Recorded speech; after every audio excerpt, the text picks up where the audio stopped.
Sunita Williams அவர்கள் இந்தியாவை பூர்வீகமாக கொண்டவங்க, இண்டோ அமெரிக்கன். ஸ்பேஸ்ல சுனிதா வில்லியம்ஸ் அவர்கள் 62 மணி நேரம் 6 நிமிஷம் இது வரைக்கும் நடந்திருக்காங்க. சுனிதா வில்லியம்ஸ் அவர்களுடைய இந்த எபிசோட் வழியா சட்ட மாணவர்கள் என்ன தெரிஞ்சுக்கணும்னா, ஸ்பேஸ் லா பத்தி தெரிஞ்சுக்கணும். என்ன மாதிரியான கிரைசிஸ் சுனிதா வில்லியம்ஸ் அவர்கள் ஃபேஸ் பண்ணாங்கன்றது தான் ரொம்ப முக்கியமான விஷயம் நம்ம தெரிஞ்சுக்க வேண்டியது. போயிங் ஸ்பேஸ் கிராஃப்ட் ஸ்டார்லைனில் போயிட்டு இன்டர்நேஷனல் ஸ்பேஸ் ஸ்டேஷன்ல இருந்து ஒரு வாரத்தில் ரிட்டர்ன் ஆயிருக்கணும் லாஸ்ட் இயர் ஜூனே. எந்த நாட்டிலேருந்து போனாங்களோ அவங்க பொறுப்பா, இல்லை போயிங் ஸ்பேஸ் கிராஃப்ட் ஃபெயிலியர் ஆனதுக்கு போயிங் கம்பெனி பொறுப்பா, Indian space research organisation ISRO act of 1969 கொண்டு வராங்க. இது அவுட்டர் ஸ்பேஸ் ட்ரீட்டி 1965 அப்புறம் வந்த ஆக்ட். இந்தியாவில் சேட்டலைட் கம்யூனிகேஷன் பாலிசி சாட்காம் அப்படிங்கிறது 1997 கொண்டு வந்திருக்காங்க. நீங்க எங்கேயுமே பாத்தீங்கன்னா ஸ்பேஸ் மிஷன் இந்தியாவில் பிரைவேடைஸ் ஆகிறதுக்கான ஸ்டெப்ஸ் இன்னும் எடுக்கல இந்தியன் கவர்மெண்ட். அப்படி பார்க்கும்போது பல லீகல் சேலஞ்சஸ் ஸ்பேஸ் லா இருக்கிறது நம்ம புரிஞ்சுக்கணும். எப்படிப்பட்ட லீகல் சேலஞ்சஸ்னா, எஸ்பெஷலா Tamil Nadu will be the leader not only in AI even in space technology. இந்த ஹிஸ்டாரிக்கல் டே அன்னைக்கு டெஃபினட்டா hearty congratulation to Sunita Williams அவர்கள். லீகல் டாக்ஸ் நேயர்களுக்கு அன்பு வணக்கங்கள்.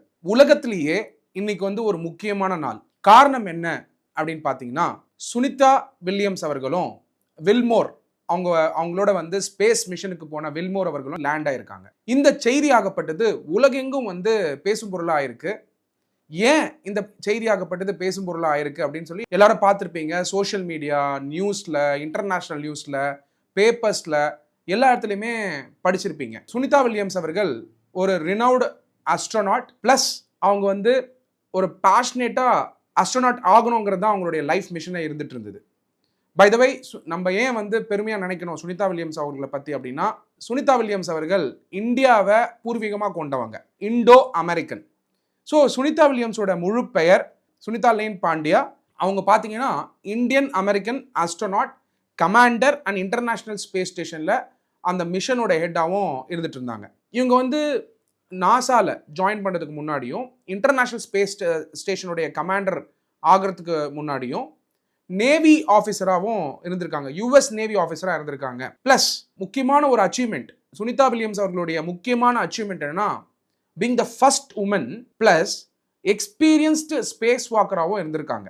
இது வரைக்கும் பார்த்தீங்கன்னா 9 ஸ்பேஸ் வாக்ஸ் பண்ணியிருக்காங்க சுனிதா வில்லியம்ஸ் அவர்கள். இன்ஃபேக்ட் ஸ்பேஸில் சுனிதா வில்லியம்ஸ் அவர்கள் 62 மணி நேரம் 6 நிமிஷம் இது வரைக்கும் நடந்திருக்காங்க. 4th overall current record holder for most hours spent during space walks by woman. So எல்லா உமன்ஸ்க்கும் சுனிதா வில்லியம்ஸ் ஒரு இன்ஸ்பிரேஷன். அது மட்டும் இல்லாமல் சுனிதா வில்லியம்ஸ் அவர்கள் was assigned as the International Space Station as a member of Expedition 14, member of Expedition 15. இவங்க 2012 Sunita Williams அவர்கள் flight இன்ஜினியராக எக்ஸ்பெடிஷன் 32லையும் கமாண்டர் ஆஃப் எக்ஸ்பெடிஷன் 33லையும் இருந்திருக்காங்க. ஸோ இவங்களுடைய வாழ்க்கையோட வரலாறு ஒரு பெரிய இன்ஸ்பிரேஷன். பட் ஏன் சுனிதா வில்லியம்ஸ் அவர்கள் இப்போ நியூஸில் இருக்காங்க, என்ன மாதிரியான இஷ்யூ, என்ன மாதிரியான கிரைசிஸ் சுனிதா வில்லியம்ஸ் அவர்கள் ஃபேஸ் பண்ணாங்கன்றது தான் ரொம்ப முக்கியமான விஷயம் நம்ம தெரிஞ்சுக்க வேண்டியது.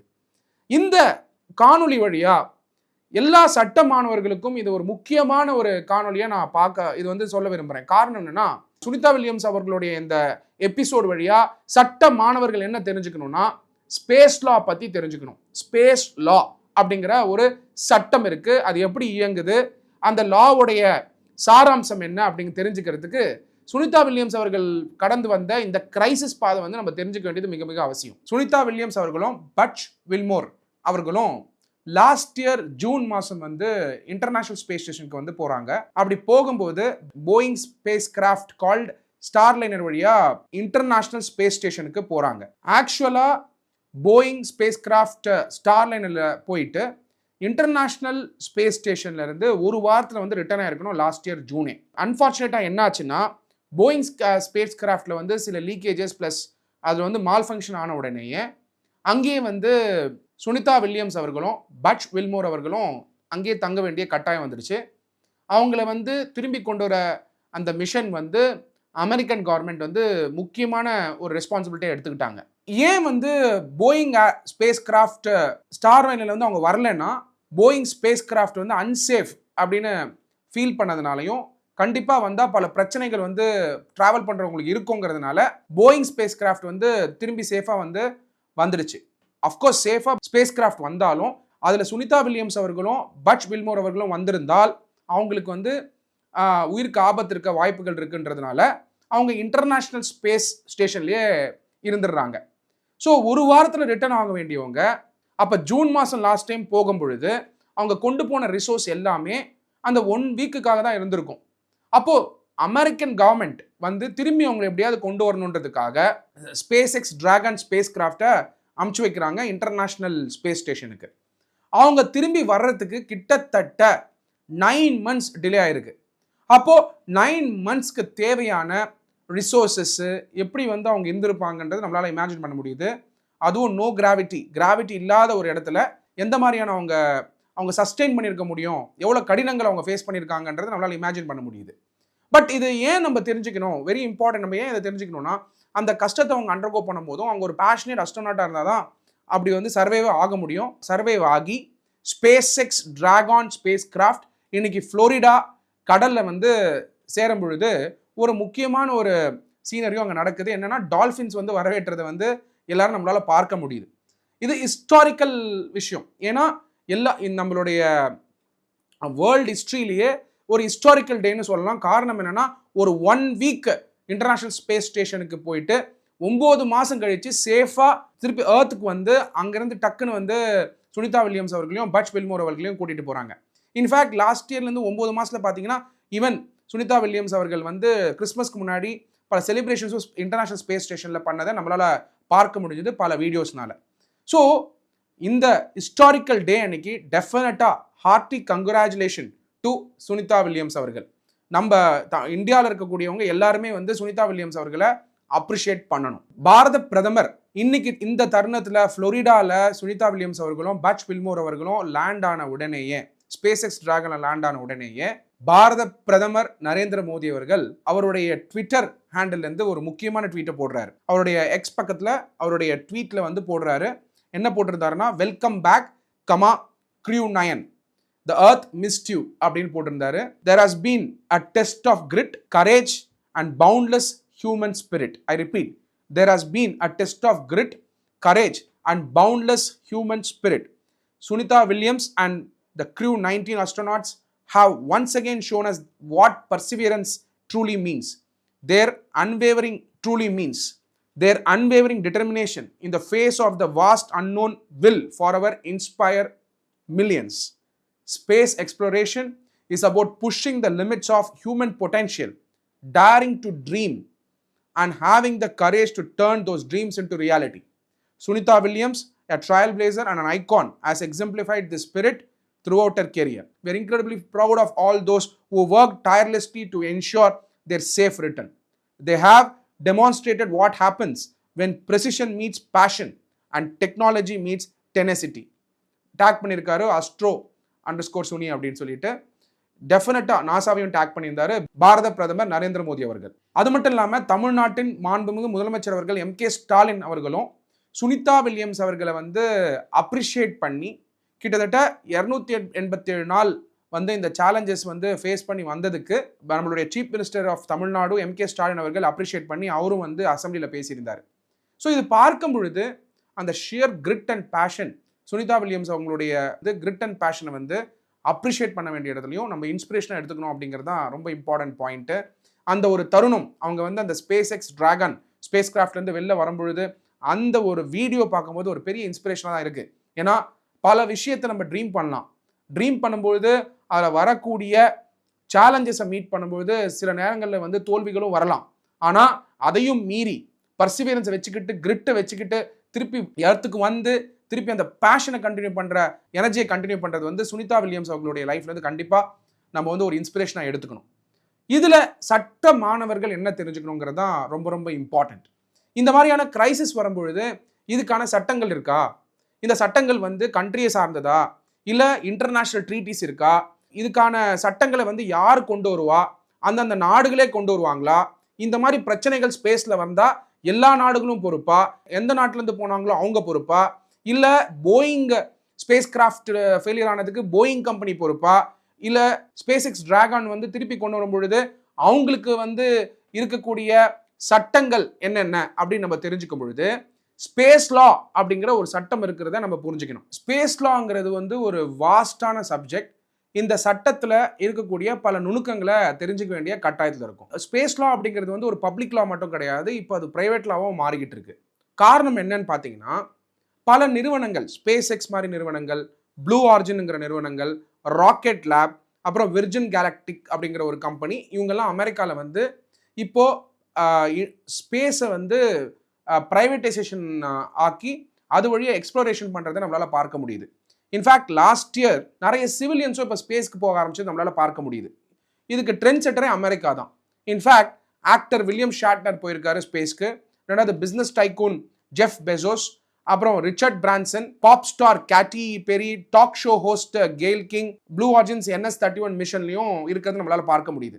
அப்படி பார்க்கும்போது பிரைவேட்டைசேஷன் ஆஃப் ஸ்பேஸ் நடக்கிறதும் நம்மளால் புரிஞ்சுக்க முடியுது. அப்போ பிரைவேட்டைசேஷன் ஆஃப் ஸ்பேஸ் நடக்குதுன்னாக்க இந்த பிரைவேட்டைசேஷன் ஆஃப் ஸ்பேஸ் நடக்கும் பொழுது ஸ்பேஸ் லால என்ன சட்டங்கள் இயங்குன்றது தான் ஃபர்ஸ்ட் கொஸ்டின். ஸ்பேஸ் லாவோட லீகல் ஃப்ரேம்வொர்க் ஆகப்பட்டது ரெண்டா நம்ம அண்டர்ஸ்டாண்ட் பண்ணிக்கலாம். ஒன்று வந்து இன்டர்நேஷனல் ஸ்பேஸ் லா, ரெண்டாவது நேஷனல் ஸ்பேஸ் லா. இந்த இன்டர்நேஷனல் ஸ்பேஸ் லா ஆகப்பட்டது ரெகுலேஷன் கவர்னிங், வெரி இம்பார்ட்டன்ட். இந்த இன்டர்நேஷனல் ஸ்பேஸ் லால regulation governing activities and exploration, regulation governing activities and explorations beyond earth's atmosphere. அப்படி வரும்பொழுது டெஃபினட்டா இன்டர்நேஷனல் ஸ்பேஸ் லா ஜூரிஸ்ப்ரூடன்ஸ்ல இருந்து தான் national space law jurisprudence emerge ஆக வாய்ப்பு இருக்கு. அப்படி பார்க்கும் பொழுது இன்டர்நேஷனல் ஸ்பேஸ் லா ஃப்ரேம்வொர்க்ல பிரைமர்லி என்ன எஸ்டாப்ளிஷ் ஆயிருக்கு அப்படின்னு பார்த்தீங்கன்னா 5 இன்ஸ்ட்ருமெண்ட்ஸ் அடாப்ட் பண்ணியிருக்காங்க இன்டர்நேஷனல் ஸ்பேஸ் லால. இந்த இன்டர்நேஷனல் ஸ்பேஸ் லா ஆகப்பட்டது யுனைடெட் நேஷன்ஸ்ல அடாப்ட் பண்ணியிருக்கிறது நம்மளால புரிஞ்சுக்க முடியுது. இது எது வழியாக அடாப்ட் பண்ணாங்கன்னா international space law general assemblies committee on the peaceful uses of outer space. Very important point to be understood. International space லால general assemblies committee on the peaceful uses of outer space, COPUOS அப்படிங்கிறது தான் அந்த concept. அதுல united நேஷன்ஸ்ல COPUOS, அதாவது united nations committee on peaceful uses of outer space அப்படிங்கிறது தான் ரொம்ப important point to be understood. இந்த UN COPUOS ஆகப்பட்டது is a pivotal role in development of international space law. இதுல இருந்து தான் international space law jurisprudence emerge ஆகுது. அப்படி பார்க்கும்போது பல ட்ரீட்டிஸை இன்டர்நேஷனல் லெவலில் பாஸ் பண்ணியிருக்காங்க இன்டர்நேஷனல் ஸ்பேஸ் லாக்கு. அந்த ட்ரீட்டிஸ் ஆகப்பட்டது அவுட்டர் ஸ்பேஸ் ட்ரீட்டி 1967. இதில் பார்த்தீங்கன்னா 103 கண்ட்ரி வந்து சைன் அப் பண்ணியிருக்காங்க. ரெண்டாவது இம்பார்ட்டன்ட் ட்ரீட்டி சைன் அப் பண்ணியிருக்கிறது rescue agreement 1968.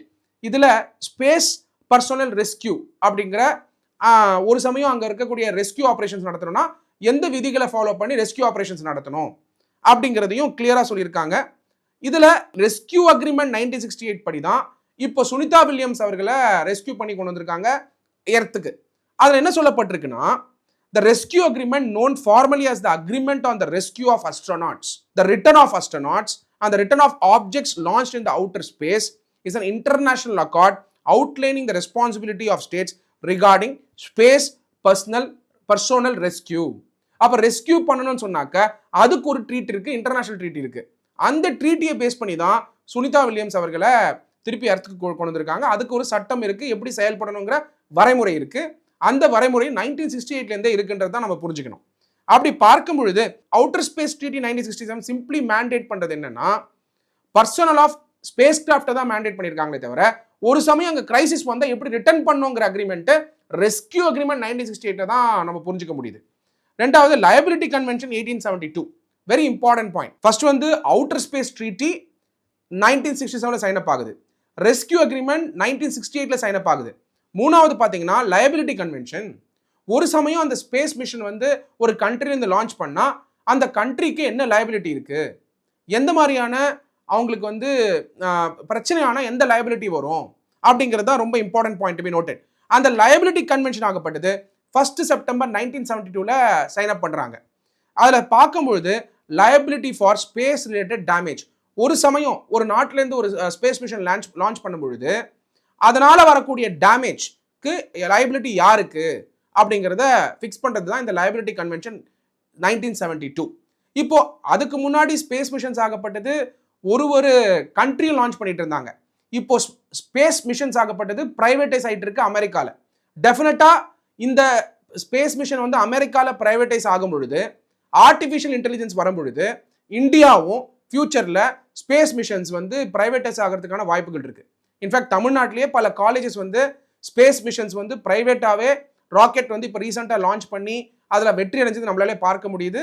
Hats off to those colleges who have done it. தமிழ்நாட்டிலேயே அப்படி பார்க்கும் பொழுது ஸ்பேஸ் மிஷன்ஸ் வந்து பிரைவேட்டைஸ் ஆகுது.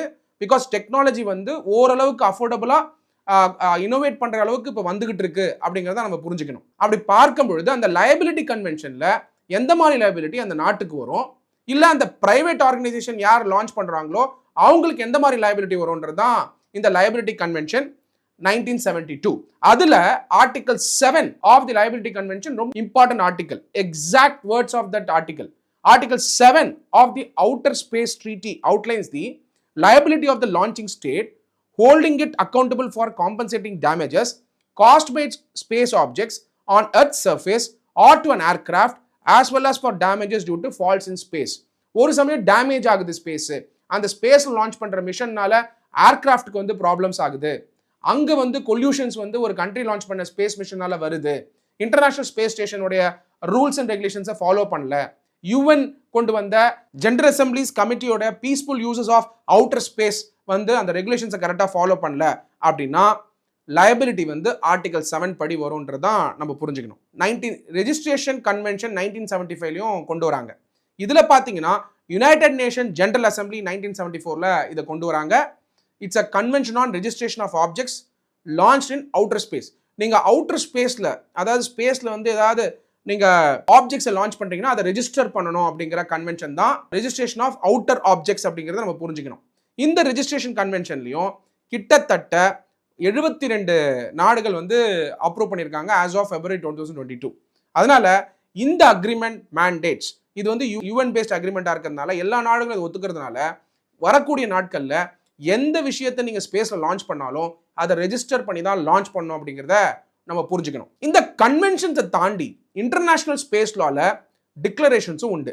அந்த டிக்ளரேஷன்ஸ் ஆகப்பட்டது பார்த்தீங்கன்னா declaration of legal principles governing the activities of states in the exploration and uses of outer space 1963.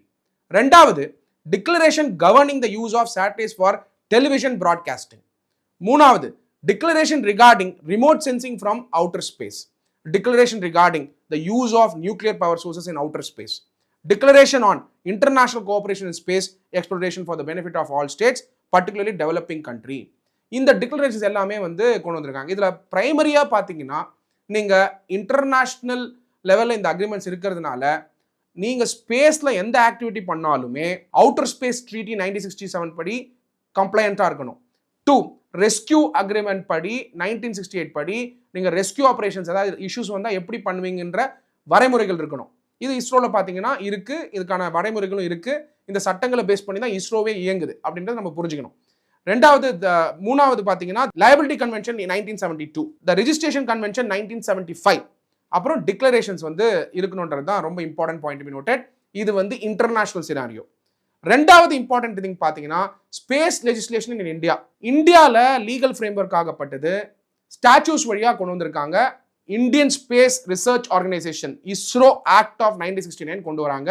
இது அவுட்டர் ஸ்பேஸ் ட்ரீட்டி 1965க்கு அப்புறம் வந்த ஆக்ட். இந்தியாவில் இன்டர்நேஷனல் லெவலில் அவுட்டர் ஸ்பேஸ் ட்ரீட்டி வந்ததுக்கு அப்புறம் தான் இந்தியாவில் இந்தியன் ஸ்பேஸ் ரிசர்ச் ஆர்கனைசேஷன் 1969 கொண்டு வராங்க. இதில் நேஷனல் ரிமோட் சென்சிங் சென்டரும் இணைச்சு அதுக்கும் வந்து சில கைட்லைன்ஸ் கொண்டு வந்தாங்க 2011. இந்த கைட்லைன் வந்து தொடர்ச்சியாக அப்கிரேட் பண்ணிட்டு இருக்காங்க. அப்படி பார்க்கும் பொழுது முக்கியமாக சில பாலிசிஸும் வந்து இந்தியன் கவர்மெண்ட் கொண்டு வந்திருக்காங்க. இந்தியன் ஸ்பேஸ் லா பொறுத்த வரைக்கும் சேட்டலைட் கம்யூனிகேஷன் பாலிசி சாட்காம் அப்படிங்கிறத 1997 கொண்டு வந்திருக்காங்க. நார்ம்ஸ் இதில் என்ன பார்த்தீங்கன்னா norms guidelines and procedure of the satcom policy 2000 கொண்டு வராங்க. அதுக்கு அடுத்தது பார்த்தீங்கன்னா ரிமோட் டேட்டா சென்சிங் பாலிசி 2011 கொண்டு வராங்க. அதுக்கப்புறம் இஸ்ரோ டெக்னாலஜி டிரான்ஸ்ஃபர் பாலிசி கொண்டு வராங்க. இந்த கட்டமைப்பில் தான் இந்தியாவில் இந்தியன் ஸ்பேஸ் லா இயங்குது அப்படிங்கிறத நம்ம புரிஞ்சுக்கணும். இங்கே எங்கேயுமே பார்த்தீங்கன்னா ஸ்பேஸ் மிஷன் இந்தியாவில் பிரைவேட்டைஸ் ஆகிறதுக்கான ஸ்டெப்ஸை இன்னும் எடுக்கல இந்தியன் கவர்மெண்ட். எடுக்கணுமா அப்படின்னு பார்த்தீங்கன்னா இப்போ அமெரிக்காவில் ஸ்பேஸ் கிராஃப்ட், ஸ்பேஸ் எக்ஸ், பல கம்பெனிஸ் வந்து இப்போ பிரைவேடைசேஷன் ஆஃப் ஸ்பேஸ் டெக்னாலஜி வந்து எமர்ஜ் ஆகிட்டு இருக்கிறதுனாலையும் எக்ஸ்ப்ளோரேஷன் பாசிபிலிட்டிஸ் எடுத்துட்டு இருக்கிறதுனாலையும் இந்தியன் கவர்மெண்ட் இந்தியாவில் டெஃபினட்டா ஸ்பேஸ் லாஸ் கொண்டு வர வேண்டிய கட்டாயத்தில் இருக்காங்க, ஃபெசிலிட்டேட்டிங் த private participation. In fact Tamil Nadu government present பட்ஜெட்ல ஸ்பேஸ் டெக்னாலஜிக்கும் பட்ஜெட் ஒதுக்கீடு பண்ணியிருக்காங்க தமிழ்நாடு பட்ஜெட்ல. பிளஸ் இந்தியன் கவர்மெண்ட்டும் அவங்களோட பட்ஜெட்லையும் ஸ்பேஸ் டெக்னாலஜிக்கு வந்து பட்ஜெட் ஒதுக்கீடு பண்ணுவாங்க. அப்போ பார்க்கும்போது இது என்ன சம்மந்தம் இருக்கு, எதுக்காக இவ்வளோ ஒதுக்கணும் அப்படின்னு நினைப்பாங்க. பட் எக்ஸ்ப்ளோரேஷன் இந்த space technology is very very important to advance countries communication mission plus கண்ட்ரியுடைய கான்ட்ரிபியூஷன் இந்த ஸ்பேஸ் லெவலில் பண்ணணும்னாக்க கண்டிப்பாக பட்ஜெட் இருக்கணும். அதுக்கான சட்டமும் இந்தியாவில் இருக்குன்றது தான் நம்ம புரிஞ்சுக்கணும். இது சட்ட மாணவர்கள் பொறுத்த வரைக்கும் இன்டர்நேஷனல் ஸ்பேஸ் லா ஒரு ஆஸ்பெக்ட், அதில் பார்த்தீங்கன்னா ட்ரீட்டிஸு, ரெண்டாவது கன்வென்ஷன், மூணாவது பார்த்தீங்கன்னா டிக்ளரேஷன்ஸ். அதே நீங்கள் இந்தியன் ஸ்பேஸ் லாவில் பார்த்தீங்கன்னா பாலிசி ஆக்ட், இஸ்ரோ ஆக்ட் 1969 படி தான் இப்போ இயங்கிட்டு இருக்கோம் நம்ம அப்படிங்கிறத நம்ம தெரிஞ்சுக்கணும். அப்படி பார்க்கும்போது பல லீகல் சேலஞ்சஸ் வந்து ஸ்பேஸ் லா இருக்கிறத நம்ம புரிஞ்சுக்கணும். எப்படிப்பட்ட லீகல் சேலஞ்சஸ்னா space debris management. Space debris மேனேஜ்மெண்ட்னா பல மிஷன்ஸ் ஒரு கண்ட்ரி லான்ச் பண்ணும்போதும் அங்கே வந்து கான்ஃப்ளிக்ட் ஆகிறதுக்கான பாசிபிலிட்டி இருக்கு, ஒரு டெக்னாலஜியும் கொல்லியூட் ஆகிறதுக்கான பாசிபிலிட்டி இருக்கு. அந்த இடத்துல ஸ்பேஸ் டெப்ரிஸ் மேனேஜ்மெண்ட் அப்படிங்கிற ஒரு சிஸ்டமை உருவாக்க வேண்டியது கவர்மெண்டோட பொறுப்பு. ரெண்டாவது ரிசோர்ஸ் யூட்டிலைசேஷன். அங்கேயும் காமன் ப்ராப்பர்ட்டிஸை யூஸ் பண்ணும்பொழுது, ஃபார் எக்ஸாம்பிள் இன்டர்நேஷனல் ஸ்பேஸ் ஸ்டேஷனை யூஸ் பண்ணும்பொழுது அந்த இன்டர்நேஷனல் ஸ்பேஸ் ஸ்டேஷனுக்கான இன்ஃப்ராஸ்ட்ரக்சர் உருவாக்குனது அமெரிக்காவாக இருக்கலாம். அப்போ அந்த ஃபெசிலிட்டிஸை வந்து இந்தியன் கவர்மெண்ட் யூஸ் பண்ணும்போதோ இல்லை இந்தியாவில் இருக்கக்கூடிய பிரைவேட் பார்ட்னர்ஸ் வந்து ஸ்பேஸ் மிஷன் லான்ச் பண்ணும்போது யூஸ் பண்ணும்பொழுதோ, அதை டிக்ளேர் பண்ணிட்டு யூஸ் பண்ணும்பொழுதோ அதுக்கான ராயல்ட்டி ஃபீஸ் எல்லாம் எப்படி கொடுக்கணும், ஃபீ ஃபார் டெக்னிக்கல் சர்வீசஸ் எப்படி கொடுக்கணுங்கிற அந்த சேலஞ்சும் இருக்கிறது நம்மளால புரிஞ்சுக்க முடியுது. அப்புறம் சாவர்னிட்டி அண்ட் நான் அப்ராப்ரியேஷன் ரொம்ப important. Outer space treaty prohibits nations from claiming celestial bodies as their own. So எர்த்தை தாண்டி ஸ்பேஸ் இருக்கக்கூடிய எந்த ஒரு செலஸ்டியல் பாடியுமே சாவர்னிட்டி கிளைம் பண்ண முடியாது. இந்தியாவோ இல்லை மற்ற நாடுகளோ, யூஎஸ்ஓ, யூகேவோ, ரஷ்யாவோ அங்கே இருக்க செலஸ்டியல் பாடிஸ்க்கு, அவுட்டர் ஸ்பேஸ் இருக்க செலஸ்டியல் பாடிஸ்க்கு சாவர்னிட்டி வந்து கிளைம் பண்ண முடியாது அப்படிங்கிறது ரொம்ப இம்பார்ட்டன்ட் பாயிண்ட் பி நோட்டட். அது அந்த லீகல் சேலஞ்சும் இருந்துகிட்டு இருக்கு. Environmental concerns. இந்த ஸ்பேஸ் மிஷன்ஸை லான்ச் பண்ணும்போது பல எக்காலஜிக்கல் இம்பேலன்சஸும் வரதுக்கான பாசிபிலிட்டி இருக்கு, என்விரான்மெண்டல் இஷ்யூஸை வரதுக்கும் பாசிபிலிட்டி இருக்கு. அதுவும் அடுத்த லீகல் சேலஞ்ச். அப்புறம் பீஸ்ஃபுல் யூஸ் அண்ட் செக்யூரிட்டிங்கிறது அடுத்த legal challenge. Liability and accountability. ஒரு ஸ்பேஸ்ல மிஷன் ஃபெயிலியர் ஆகுது, ஃபார் எக்ஸாம்பிள் இப்போ சுனிதா வில்லியம்ஸ் அவர்கள் வந்து திருப்பி வந்துட்டாங்க space X dragon space craft வழியா. இதே ஃபார் எக்ஸாம்பிள் இந்தியா லான்ச் பண்ணி ஸ்பேஸ்ல போயிட்டு அங்கே ஸ்பேஸ் ஃபெயிலியர்ஸ் ஏதாவது நடந்தா ஃபியூச்சர்ல அப்போ எப்படி அந்த லயபிலிட்டியை மேனேஜ் பண்ணணும், எப்படி திரும்பி கொண்டு வரணும் அப்படிங்கிறதுக்கான வரைமுறைகளை இந்தியா இப்பயே வகுத்தாகணுன்றது தான் ரொம்ப இம்பார்ட்டன்ட் பாயிண்ட் பி நோட்டட். அப்புறம் cyber security and data sharing, private sector involvement, international collaborative project வந்து அடுத்த legal challenge. Intellectual property rights எப்படி வந்து ஷேர் பண்ணிக்கணும், பேட்டன்ஸ் இருக்கலாம், இல்லை நீங்கள் ஒரு ப்ராசஸை வந்து பேட்டன் பண்ணி வச்சிருக்கலாம் ஒரு கண்ட்ரி, இதெல்லாம் வந்து எப்படி யூட்டிலைஸ் பண்ணுங்கிறது அடுத்த challenge. Global governance mechanism. Space மேனேஜ்மெண்ட்ல ரொம்ப இம்பார்ட்டன்ட் வந்து குளோபல் கவர்னன்ஸ் மெக்கானிசம். இங்கே பொறுத்த வரைக்கும் எர்த் பொறுத்த வரைக்கும் கண்ட்ரியாக நம்ம டிவைட் ஆகிறோம். எர்த்லேருந்து நம்ம அவுட்டர் ஸ்பேஸ்க்கு வந்து மிஷன் லான்ச் பண்ணும்போதும் எந்த கண்ட்ரி லான்ச் பண்ணுது, எப்படி லான்ச் பண்ணுது நம்ம பேசுகிறோம். பட் அவுட்டர் ஸ்பேஸை தாண்டும் பொழுது எந்த ஒரு செலஸ்டியல் பாடிக்கும் எந்த ஒரு கிளைமும் நம்ம எடுக்க முடியாதுங்கிறது தான் ரொம்ப இம்பார்ட்டன்ட் பாயிண்ட். அங்கே குளோபல் கவர்னன்ஸ் மெக்கானிசமை வந்து கொண்டு வரதுக்கான அடுத்த லீகல் சேலஞ்ச் இருக்குன்றதை நம்ம புரிஞ்சுக்கணும். இதெல்லாம் தெரிஞ்ச இந்தியா எஸ்சிஓ, பிரிக்ஸ் மாநாடு எல்லாத்துலேயுமே ஸ்பேஸில் வந்து எப்படி ரெஸ்பான்சிபிளாக நடந்துக்கணும், அங்கே கவர்னன்ஸ் எப்படி இருக்கணும், ஸ்பேஸ் டெக்னாலஜி எப்படி கொலாபரேஷன்ஸ் வந்து இந்தியா பண்ணலாம் அப்படிங்கிறத பாரத பிரதமர் நரேந்திர மோடி அவர்கள் தொடர்ச்சியாக எல்லா குளோபல் பிளாட்ஃபார்ம்ஸும் பேசிட்டு இருக்காரு. யங்ஸ்டர்ஸ்க்கு எப்படி வந்து ஸ்பேஸ் ரிசர்ச் ஆகப்பட்டது ஒரு பெரிய ஆப்பர்ச்சுனிட்டி அமையும் அப்படிங்கிறதையும் பேசிட்டு இருக்காரு. அதே போன்று தான் தமிழ்நாட்டில் வந்து இந்த பட்ஜெட்டில் ஸ்பேஸ் டெக்னாலஜிக்கு வந்து பட்ஜெட் ஒதுக்கீடு பண்ணதை நம்மளால பார்க்க முடியுது. இன்ஃபேக்ட் முதல் முறை தமிழ்நாடு வந்து இதுக்கான பட்ஜெட் ஒதுக்கியிருக்காங்க. அப்படி பார்க்கும்பொழுது பாரத பிரதமராக இருக்கலாம், இல்லை தமிழ்நாடோட சீஃப் மினிஸ்டராக இருக்கலாம், இன்க்ளூடிங் ஆந்திர பிரதேஷோட சீஃப் மினிஸ்டர் சந்திரபாபு நாயுடு அவர்கள் பார்த்தீங்கன்னா ஸ்பேஸ் டெக்னாலஜி பற்றி பரவலாக பேசிக்கிட்டு இருக்காரு. அப்போ பொலிட்டிக்கல் லீடர்ஸை தாண்டி கார்பரேட் லீடர்ஸும் இண்டஸ்ட்ரி அண்ட் கம்பெனிஸும் வந்து டெக்னாலஜி ஓரியன்ட் கம்பெனிஸ் வந்து ஏஐ வச்சு எப்படி வந்து ஸ்பேஸ் டெக்னாலஜி வந்து இன்வால்வ் ஆகலாம்னு வரும்பொழுது பல சட்ட விஷயங்கள் தெரிஞ்சுக்க வேண்டியது, வழக்கறிஞர்கள் தெரிஞ்சுக்க வேண்டியது ரொம்ப ரொம்ப இம்பார்ட்டன்ட். ஃபியூச்சர் வந்து நிறைய ஸ்பேஸ் டெக்னாலஜி ஓரியன்ட் இன்னோவேஷன்ஸ் இந்தியாவில இருந்து டெஃபினட்டாக நடக்கும். எஸ்பெஷலாக Tamil Nadu will be the leader not only in AI even in space technology. அதுக்கான அதுக்கான ஃபெசிலிட்டிஸ் தமிழ்நாடு கவர்மெண்ட் கிட்ட இருக்கு. இஸ்ரோவுடைய ஸ்டேஷன் வந்து ஆக்சஸ் பண்ணக்கூடிய ஜியோகிராபிக்கல் அட்வான்டேஜும் தமிழ்நாடுக்கு உண்டு. அப்படி இருக்கும் பொழுது பல ஸ்பேஸ் ஓரியன்டட் ரிசர்ச் ஆர்கனைசேஷன்ஸ் தமிழ்நாட்டில் வரணும். அதுக்கு தமிழ்நாடு கவர்மெண்ட் வந்து முழுமையாக சப்போர்ட் பண்ணணும். இதை தாண்டி ஸ்பேஸ் ரிசர்ச் ஆர்கனைசேஷன்ஸை தாண்டி ஸ்பேஸ் ரிலேட்டடாக பல இன்ஜினியரிங் எஜுகேஷன்லையும் இன்டகிரேட் பண்ண வேண்டிய கட்டாயத்தில் டெக்னிக்கல் எஜுகேஷன் டிபார்ட்மெண்ட்டும் இருக்காங்கன்றது தான் ரொம்ப important point to be noted. Sunita William அவர்களுடைய இந்த இன்ஸ்பிரேஷனல் எபிசோட்ல நம்ம தெரிஞ்சுக்க வேண்டியது என்னன்னா, அவங்களுடைய லைஃப் மட்டும் இன்ஸ்பிரேஷன் எடுத்துக்கிறது மட்டும் இல்லாமல் சட்ட மாணவர்கள் அவங்கள சுற்றி வந்து பல சட்டங்கள், ஸ்பேஸ் டெக்னாலஜியை சுற்றி பல சட்டங்கள் இருக்கிறதும், இன்டர்நேஷ்னல் ஸ்பேஸ் மிஷனில் இருக்கக்கூடிய ஸ்பேஸ் ஸ்டேஷனோட சட்டங்கள் என்னென்னு தெரிஞ்சுக்கிறது ஒன்று, இன்டர்நேஷ்னல் லெவலில் ஸ்பேஸ் லா எப்படி இயங்குது, இந்தியாவில் என்ன மாதிரியான ஸ்பேஸ் லா சட்டங்கள் இருக்குன்றத நம்ம தெரிஞ்சுக்க முடியுது. அது மட்டும் இல்லாமல் இன்னைக்கு ஒரு ஸ்பேஸ் டூரிசம் ஆகப்பட்டது ஒரு புது பிஸ்னஸ் மாடலாக எமர்ஜ் ஆகிட்டு இருக்கு. பட் அஸ்ட்ரோநாட்ஸ் ட்ராவல் பண்ணுற மாதிரி ஸ்பேஸ் டூரிசமில் வந்து சிவிலியன்ஸ் ட்ராவல் பண்ண முடியுமா, அதில் இருக்கக்கூடிய சட்ட சிக்கல்கள் என்னென்ன இருக்கும் அப்படிங்கிறது வரக்கூடிய நாட்களில் தெரியணும். But very important point we noted, அஸ்ட்ரோநாட்னா யாரு? சுனிதா வில்லியம்ஸ் அவர்கள் வந்து அஸ்ட்ரோநாட், புட்ச் வில்மோர் அவர்கள் அஸ்ட்ரோநாட் அப்படின்னு சொல்கிறோம். அப்போ அஸ்ட்ரோநாட்னா என்ன, சிவிலியன்னா யாரு அப்படிங்கிறது ரொம்ப இம்பார்ட்டன்ட் பாயிண்ட் வி நோட்டட். எல்லாராலையும் அஸ்ட்ரோநாட் ஆக முடியுமா, சிவிலியன்ஸ் வந்து அஸ்ட்ரோநாட் மாதிரி டிராவல் பண்ண முடியுமாங்கிற அடுத்த கொஸ்டின் ஆஃப் லாவும் இருக்குது. அஸ்ட்ரோநாட்னா யாருன்னா, space policy experts are now calling on the international community to adapt a broad interpretation of the term astronaut. அப்படின்னா எல்லா சிவிலியனும் யாரெல்லாம் வந்து ஸ்பேஸ்க்கு போக முடியுமோ அவங்களாம் அஸ்ட்ரோநாட் கிடையாது. அஸ்ட்ரோநாட்ஸ் வந்து பல வருடங்கள் வந்து ட்ரைனிங் எடுத்துக்கிறாங்க ஸ்பேஸ் ரிலேட்டட் மிஷன் பொறுத்த வரைக்கும். இதே ஒரு சமயம் சிவிலியன்ஸ் வந்து டிராவல் பண்ணுறாங்கன்னு வச்சுப்போம், அதாவது ஸ்பேஸ் டூரிசம்காக அங்கே வந்து தே கெட் ஸ்ட்ரக், இஷ்யூஸ் வந்துடுது, இதே மாதிரி இஷ்யூஸ் வந்துட்டா அப்போது அவங்கள ரெஸ்கியூ பண்ணுறதுக்கும் பாலிசிஸ் வந்து கண்ட்ரிஸ் வந்து கொண்டு வரணும். ஸ்பேஸ் டூரிசமை ப்ரமோட் பண்ணுறது இம்பார்ட்டன்ட் இல்லை, அந்த ஸ்பேஸ் டூரிசம் வழியாக வரக்கூடிய ரிஸ்க்கை எப்படி வந்து அவாய்ட் பண்ணணும், ரிஸ்க் மிட்டிகேஷன் ஸ்ட்ராட்டஜிஸ் எப்படி கொண்டு வரணுங்கிறதும் சட்டத்தின் வழியாக கொண்டு வர வேண்டியது ரொம்ப ரொம்ப இம்பார்ட்டன்ட். ஆஸ் ஆஃப் நவ் இந்தியாவில் இஸ்ரோ ஆக்ட் 1969 தான் ஒரு கைடிங் ஃபோர்ஸாக இருந்துகிட்டு இருக்கு. பட் இந்தியாவில் ஸ்பேஸ் டெக்னாலஜி பல மடங்கு வளரணும் அப்படின்னா பட்ஜெட்டில் ஒதுக்கீடு பண்ணுறது மட்டும் முக்கியம் கிடையாது, சட்டத்தை பார்லிமெண்ட்டில் கொண்டு வரதும், எஜுகேஷனில் கரிக்குலம் கொண்டு வரதும், ஸ்பேஸ் டெக்னாலஜி ஓரியன்ட் இன்ஜினியரிங் கோர்ஸை வந்து பரவலாக்கப்பட வேண்டியதும், டெமோக்ரட்டைஸ் பண்ண வேண்டியது ரொம்ப ரொம்ப இம்பார்ட்டன்ட். சுனிதா வில்லியம்ஸ் அவர்களுடைய லைஃப்லேருந்து, இந்த எபிசோட்லேருந்து இன்னைக்கு நடந்த இன்ஸ்பிரேஷனல் ஸ்பேஸ் எக்ஸ் டிராகான் வந்து ஃப்ளோரிடா மாநிலத்தில் வந்த பொழுது நம்ம தெரிஞ்சுக்க வேண்டியது என்னன்னா, அவங்கள சுற்றி பல சட்டங்களும் இருக்குது அவங்கள ப்ரொடெக்ட் பண்ணுறதுக்காகன்றது தான் ரொம்ப important point to be noted. Definitely hats off to Sunitha Williams avargal for her determination, grit and perseverance. Thank you.